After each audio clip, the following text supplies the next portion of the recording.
15 থেকে 20 জনের team member চালানো, তাদের স্যালারি দেয়া, সব কিছু মিলে মেনটেন করা। এবং আমি বুঝি যে বিজনেস এটা আপস অ্যান্ড ডাউন গেম। এই যে ঠান্ডা মাথা নিয়ে বসে আছে, আপনার জন্য ঘন্টার পর ঘন্টা কোর্স রেকর্ড করছি, ওই দিক থেকে বিজনেসও কিন্তু রান হচ্ছে। আমার অপারেশনস ম্যানেজার, প্রজেক্ট ম্যানেজার, আমার full creative team, designer, editor, writer সব কিছু কিন্তু তাদের মতন প্রপারলি ফাংশন করছে, কজ আমি সিস্টেম বিল্ডে বিশ্বাসী, রাইট? সো আপনাকে বুঝতে হবে যে আপনি কার কাছ থেকে কথা নিচ্ছেন, কিভাবে নিচ্ছেন এবং কতটা ইম্প্যাক্টফুল হতে পারে। সো ওই ফ্রিকোয়েন্সি যখন ব্রেনে নেবেন তখন আপনি বুঝতে পারবেন। দেন ভিজিবিলিটি, যে how people find you. So মানুষ আপনাকে কিভাবে পাবে, সোশ্যাল মিডিয়ার কোন চ্যানেলে পাবে, এটা আপনাকে আইডেন্টিফাই করতে হবে। কনসিস্টেন্সি, আপনার ডেইলি বিহেভিয়ার্স, অর্থাৎ আপনি ডেইলি কনসিস্টেন্স থাকা লাগবে, সিঙ্গেল ওয়ার্ড, আর কিচ্ছু না। সেকশন 4 আলোচনা করব আইডেন্টিটি ব্রেকডাউন। সো ডেফিনেটলি শুরুতে কথাগুলো বলে আসছি যে আপনার এক্সপার্টিস বা আপনি কোন নিশে কাজ করতে চাচ্ছেন সেটা আপনাকে ডিফাইন করতে হবে। Then define your values, what do you believe in, অর্থাৎ আপনার ভ্যালু সম্পর্কে মানুষকে বোঝাতে হবে যে অ্যাকচুয়ালি আপনার দর্শন কী, আপনার ফিলোসফি কী, আপনি অ্যাকচুয়ালি কোন এথিক্সগুলো মানেন, right? Define your tone, so আপনার টোনটা ডিফাইন করতে হবে। সো আপনি কি ফানি টোনে কথা বলবেন, সিরিয়াস টোন, নাকি এডুকেশনাল, নাকি বোল্ড, এটা বুঝতে হবে। আপনি যদি আমার টোন দেখেন, আমার ফেসবুকে যত কন্টেন্ট আছে ওভারঅল যা, আমার কন্টেন্টের টোন হয়ে থাকে সিরিয়াস, এডুকেশনাল অ্যান্ড বোল্ড, কারণ আমার নিশ এগুলো ডিমান্ড করে। এবং আমার নিশে আমি কখনোই ফানি টোন নিয়ে আসতে পারবো না। ফানি টোন নিবে কারা? যারা কিনা কমেডি নিশে কাজ করছে, রাইট? কপিল শর্মা, বিবিকি ভাইন্স, ওরা ফানি টোনে কথা বলবে, ওরা আবার সিরিয়াস টোনে কথা বললে ভালো লাগবে না। সো আপনাকে ইন্ডাস্ট্রি অনুযায়ী টোনটা সিলেক্ট করতে হবে। আপনি কথা বলছেন খুব সিরিয়াস, বাট আপনি হাসতেছেন, তাহলে তো মানুষ আসলে রিলেট করতে পারবে না। সো যে জিনিসের জন্য যেটা প্রয়োজন ওইটা আপনাকে ইমপ্লিমেন্ট করতে হবে। যে ডিফাইন ইউর টার্গেট অডিয়েন্স, এটা সবচেয়ে বেশি ইম্পর্টেন্ট এবং এই জায়গায় আপনারা সবচেয়ে বেশি মারা খান। যেমন আপনার টার্গেট অডিয়েন্স কারা, ওইটাকে ধরে টার্গেট অডিয়েন্সের বিহেভিয়ার ব্রেকডাউন করে তাদের লাইফে কতভাবে আপনি নিজেকে প্লেস করাতে পারেন, ওইটা যখন আপনি আইডেন্টিফাই করতে পারবেন তখন দেখবেন যে আপনার পার্সোনাল ব্র্যান্ডিং আরও ইজি হচ্ছে। যেমন যদি আমি আমার কথা বলি, আমার টার্গেট অডিয়েন্স কারা, আপনারা কারা? বিজনেসম্যান, লাইফে ভালো কিছু করতে চান এমন পিপল, স্কিল শিখতে চান এমন পিপল, লাইফে নিজেকে আপগ্রেড করতে চান, আলটিমেট সাকসেস পেতে চান, বা নিজের লাইফকে একটা মিনিংফুল দিকে নিয়ে যেতে চান, বিজনেসে গ্রো করতে চান, স্ট্র্যাটেজি, ব্র্যান্ড, কন্টেন্ট, হাবিজাবি যত বিষয়গুলো আছে। সো এই ইন্টারেস্টগুলো যেই পিপলদের মধ্যে আছে তারাই কিন্তু আমার টার্গেট অডিয়েন্স। এবং আমার একটা কন্টেন্টও আপনি বের করতে পারবেন না যে আমি টার্গেট অডিয়েন্স ছাড়া কন্টেন্ট মেক করেছি। অর্থাৎ আমার অডিয়েন্স চাই আমি বিজনেস নিয়ে কথা বলি, বাট আমি কথা বলছি একটা ফানি কমেডি নিয়ে, এটা আপনি পাবেন না।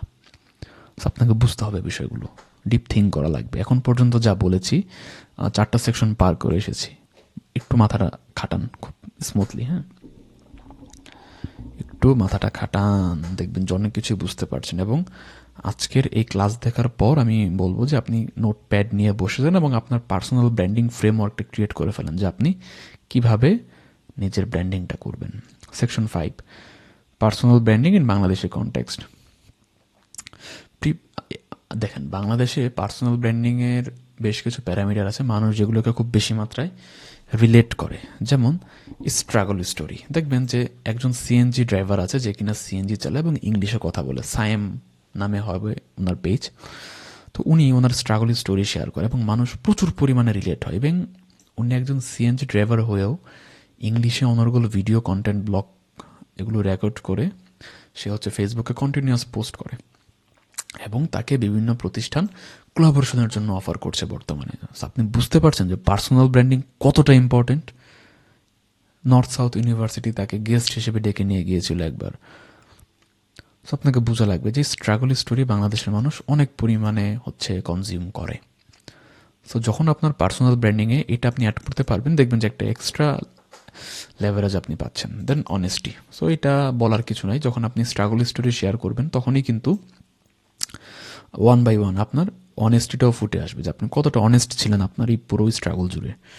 দেন সিম্পল ল্যাঙ্গুয়েজ, ভাই অনেক বেশি নাটক ফাটক করে হাইফাই গর্জিয়াস এগুলো দরকার নেই অ্যাকচুয়ালি। মানুষ সিম্পল জিনিস পছন্দ করে। আমি যেমন আপনাদের জন্য সিম্পলি ক্লাস নিচ্ছি, অনেক বেশি কি হাইফাই ডিজাইন করেছি আমার স্লাইডের বা ওভারঅল সব কিছুর না। দ্য থিং ইজ মানুষ সিম্পলিফাই বিষয় পছন্দ করে। আপনার কন্টেন্ট একটা জিনিস আর কনটেক্সট একটা জিনিস। আপনার কন্টেন্ট হচ্ছে ওভারঅল বিষয়টা, আর কনটেক্সট হচ্ছে আপনি কি ডেলিভার দিচ্ছেন। সো আপনার কনটেক্সট যদি ভালো হয়, আবারও বলছি, আপনার কনটেক্সট যদি ভালো হয়, সিম্পল ওয়েতে মানুষ এটা নিতে পছন্দ করে। দেন ডেলি লাইফ প্রোগ্রেস। সো আপনি ডেলি লাইফে কোথায় কী করছেন, আপনার প্রোগ্রেসটা কি, সেটা আপনি শো করতে পারেন। সো বিহাইন্ড দ্য সিন, ওই যে আবার বললাম, মানুষ বিহাইন্ড দ্য সিন দেখতে খুব বেশি পছন্দ করে। So they don't relate to over polished show off content. So এখানে যে কথাটা বলে এসেছি যে বাংলাদেশের মানুষ এখন over polished show off content পছন্দ করে না। আপনি একদম নর্মালি কন্টেন্ট করেন না ভাই, আপনি বাসায় যেভাবে থাকেন as a normal life. So মানুষ তো ওইটাই রিলেট করবে, মানুষ যেটা আসলে ট্রুলি। সো আমি নর্মালি যেমন লাইফ লিড করি, আমি যদি একজন কন্টেন্ট ক্রিয়েটরকে দেখি, সেও ওইভাবেই কন্টেন্ট প্রেজেন্ট করছে, ওইভাবেই নিজেকে নিয়ে আসছে সিম্পল ওয়েতে, তখন কিন্তু আমি তার প্রতি আরও বেশি মাত্রায় রিলেট করতে পারবো। সো এই স্ট্র্যাটেজিটা বাংলাদেশে বর্তমানে যারা কন্টেন্ট মার্কেটিং করছে বা পার্সোনাল ব্র্যান্ডিং করছে তাদের মধ্যে দেখা যায়, যে সিম্পলি নিজেদেরকে প্রেজেন্ট করে। যেমন আমি নিজেও, আমার প্রত্যেকটা কন্টেন্ট খুব সিম্পল থাকে, বাট কনটেক্সট খুব পাওয়ারফুল থাকে। সেকশন 6, যে content types to build personal branding. So আপনি কোন কোন ধরনের কন্টেন্ট টাইপ নিয়ে কাজ করতে পারেন, এগুলো অলরেডি উপরে বলে এসেছে, তাও আবার বলছি। Story telling content, right. So এখানে আপনি আপনার স্ট্রাগলটা এক্সপ্রেস করবেন। এডুকেশনাল কন্টেন্ট, এখানে আপনি আপনার নিচে সর্বোচ্চ ভ্যালু দেওয়ার ট্রাই করবেন। শুরুতে কথা একটা বলেছি, যত বেশি ভ্যালু তত বেশি আপনার ব্র্যান্ডিং ইম্প্যাক্টফুল হবে। অথরিটি কন্টেন্ট, অর্থাৎ আপনার রেজাল্ট শো করতে হবে, যে আপনি যে বিষয়ে কথা বলছেন সেই বিষয়টা কতটুকু রেজাল্ট ড্রিভেন, ওইটা কন্টেন্টের মাধ্যমে দেখাতে হবে।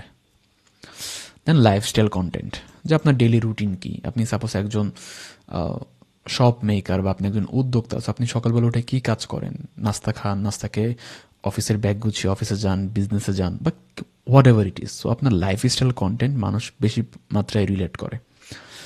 দেন রিলেটেবল কন্টেন্টস, অর্থাৎ দেখবেন যে ফেসবুকে একটা ট্রেন্ড আছে, ফেসবুকের অ্যালগোরিদমটাই বর্তমানে এমন করে সেট করা যে রিলেভেন্ট যে টপিকগুলো ঘোরে, ওই টপিকে যখন আপনি আপনার নিশকে অ্যাডজাস্ট করে কন্টেন্ট করবেন, দেখবেন ওইটা ভালো পরিমাণে রিচ হবে। বাংলাদেশি হিউমার তখন আপনি অ্যাড করতে পারেন, কালচারাল মোমেন্টসগুলো নিয়ে আসতে পারেন, কখন কোন কালচারটা চলছে, সিজনটা আপনাকে বুঝতে হবে যে একটা বছরের 12 মাসে কোন সময় কি চলে। আপনি দেখবেন যে যখন রোজার ঈদ আসে, তখন পুরো নিউজ ফিড জুড়ে রোজার ঈদ বা রোজা রিলেটেড কন্টেন্টে ভরে যায়। তার মানে ফেসবুকের অ্যালগোরিদম তেমনভাবেই ডিজাইন করা যাতে সিজন ওয়াইজ ওইটা ওইভাবে পারফর্ম করে। সো আপনাকে বুঝতে হবে, সিজন ডিমান্ড বুঝে কন্টেন্ট মেক করতে হবে। সো 20টা content ideas for personal branding. So এখানে আমি বেশ কিছু কন্টেন্ট আইডিয়াস লিখেছি। সো এগুলো যদি আপনি ঠিকঠাক বুঝেন তাহলে দেখবেন যে কি হচ্ছে, আপনি যদি অ্যাপ্লাই করা শুরু করেন দেখবেন আপনি খুব ইজিলি টপিক পেয়ে যাচ্ছেন। অনেকে বলে না যে আমি আসলে বুঝতে পারি না কোন টপিকে কথা বলবো। সো এখানে আমি আপনাকে 20টা টপিক দিচ্ছি, আপনি এগুলো নিয়ে অ্যাপ্লাই করে কন্টেন্ট করতে পারেন। যেমন জীবনের প্রথম সবচেয়ে বড় ভুল, প্রথম ইনকামের গল্প, কেন আমার নিশ বেছে নিলাম। লাইক আপনি কন্টেন্ট করতে পারেন যে কেন আমি হেলথ নিশ বেছে নিলাম কন্টেন্ট করার জন্য, আমার শেখা 3টা বড় লেসন। সো আপনার এই জার্নিতে আপনি 3টা সবচেয়ে বড় মিস্টেক করেছেন, সেখান থেকে 3টা বড় লেসন্স নিয়েছেন, এটা আপনি শেয়ার করতে পারেন। আমার বিজনেস স্ট্রাগল, আমি আগে কেমন ছিলাম আর এখন কেমন, ওই যে বিফোর আফটার কন্টেন্ট যে হয়, লাইক আপনি 5 বছর আগে কই ছিলেন আর বর্তমানে কই আছেন। আমার ডেইলি রুটিন, যেটা শুরুতে বলে এসেছি, মর্নিং রিচুয়াল, প্রোডাক্টিভিটি রুলস, আমার মেন্টর থেকে শেখা বা কোচ থেকে শেখা, লাইক আপনি আমার কাছ থেকে শিখছেন। সো এটা নিয়ে কিন্তু আপনি একটা পার্সোনাল ব্র্যান্ডিং করতে পারেন। লাইক আমি মেন্টর ফাহাদ আহমেদের কাছ থেকে এই বিষয়গুলো শিখেছি, যেটা আমার লাইফে খুব এক্সেলারেট অ্যাড করেছে। দেখবেন যে খুব ভালো কাজ করছে কন্টেন্টগুলো। আমার কাজের বিহাইন্ড দ্য সিন, আজ যে একটা লেসন শিখলাম, লাইক সারাদিন যাওয়ার পর আপনি সন্ধ্যায় একটা কন্টেন্ট মেক করতে পারেন যে আজকে আমি এমন একটা লেসন পেয়েছি যা আমার পুরো লাইফের থিঙ্কিং চেঞ্জ করে দিয়েছে। এই ধরনের কিছু কন্টেন্ট।